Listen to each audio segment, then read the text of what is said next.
भूख रिश्तों को भी लगती है, प्यार परोसकर तो देखिए। रिश्ते, प्यार और दोस्ती हर जगह पाए जाते हैं, पर ये ठहरते वहीं हैं जहां इन्हें आदर मिलता है।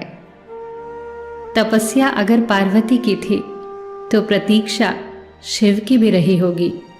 आंखों में आंसू माता सीता के थे तो मिलने की तड़प भगवान राम को भी रही होगी। राधा और मीरा अगर श्री कृष्ण की न हो सकी तो उनके बिना अधूरे तो भगवान श्री कृष्ण भी रहे होंगे। प्रेम तो ईश्वर के लिए भी सरल नहीं था, तो हम इंसानों के लिए भला कैसे हो सकता है। अगर तुम किसी से कुछ भी नहीं चाहते पर फिर भी उसे चाहते हो तो तुम वाकई उसे चाहते हो।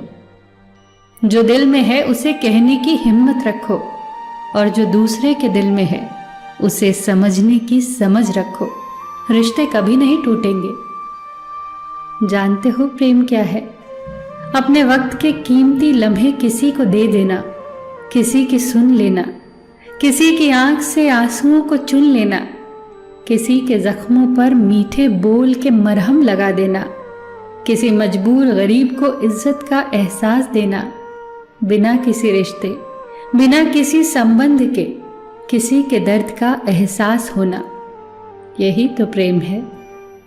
प्रेम से बढ़कर ना तो कोई शास्त्र है ना होगा, बस हम लोगों ने इसे पढ़ा ही गलत तरीके से है, पढ़ा ही गलत नीयत से है।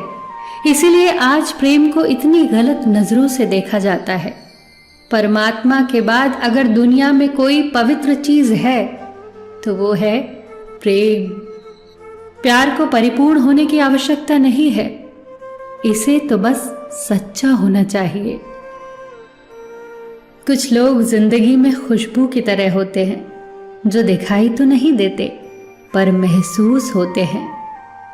इंसान को उसकी बुराइयों समेत स्वीकार करने वाला ही उसका सच्चा मित्र होता है, क्योंकि अच्छाइयां तो दुश्मन की भी आकर्षित कर लेती हैं। वो लोग कितने कमाल के होते हैं जो अपनी मौज में रहते हैं, साजिशें नहीं करते, नफरतें नहीं फैलाते, बस अपनी मौज में रहते हैं। कोई भी मनुष्य किसी बात को किस तरह से समझता है, ये उसकी मानसिकता तय करती है। कोई दूसरे की थाली से छीन कर खाने में अपनी शान समझता है, तो कोई अपनी थाली से दूसरों को खिलाकर संतुष्ट होता है। सारा खेल तो समझ, मानसिकता और संस्कार का ही है।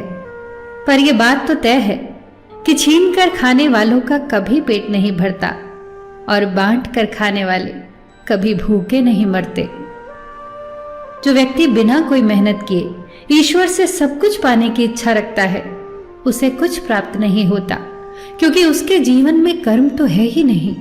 ईश्वर पक्षियों को भी भोजन अवश्य देता है, मगर उनके घोंसलों में नहीं। तकलीफ होने पर जो व्यक्ति सबसे पहले याद आए, वही सबसे मूल्यवान व्यक्ति होता है। ईमानदारी और बुद्धिमानी से किया हुआ कोई भी कार्य कभी व्यर्थ नहीं जाता। अगर घर पर 3 वक्त का खाना बन रहा है, मेहमानों का आदर हो रहा है, वो भूखा नहीं जा रहा, जरूरतमंद मदद के लिए आए तो वो खाली हाथ नहीं जा रहा, और बच्चों को अच्छी शिक्षा और संस्कार मिल रहे हैं, तो ईश्वर का शुक्रिया अदा करें, क्योंकि आप इस दुनिया में खुशनसीब और अमीर इंसानों में से एक हैं। जीवन में वो व्यक्ति भाग्यशाली होते हैं जो सुख और साधन से संपन्न हो, लेकिन परम सौभाग्यशाली वो होते हैं जिनके पास भोजन के साथ साथ भूख भी है, बिस्तर के साथ साथ नींद भी है, धन के साथ साथ धर्म भी है, और विशिष्टता के साथ साथ शिष्टता भी है, सुंदर रूप के साथ साथ सुंदर चरित्र भी है, संपत्ति के साथ साथ स्वास्थ्य भी है, बुद्धि के साथ विवेक भी है, परिवार के साथ साथ प्यार भी है, सामर्थ्य के साथ साथ दया भी है, और पद के साथ साथ प्रतिष्ठा भी है। आप सब परम सौभाग्यशाली बने, यही मनोकामना है। सबका ख्याल रखना, पर अपना भी ख्याल रखना। हमेशा मुस्कुराते रहना, कभी अपने लिए तो कभी अपनों के लिए।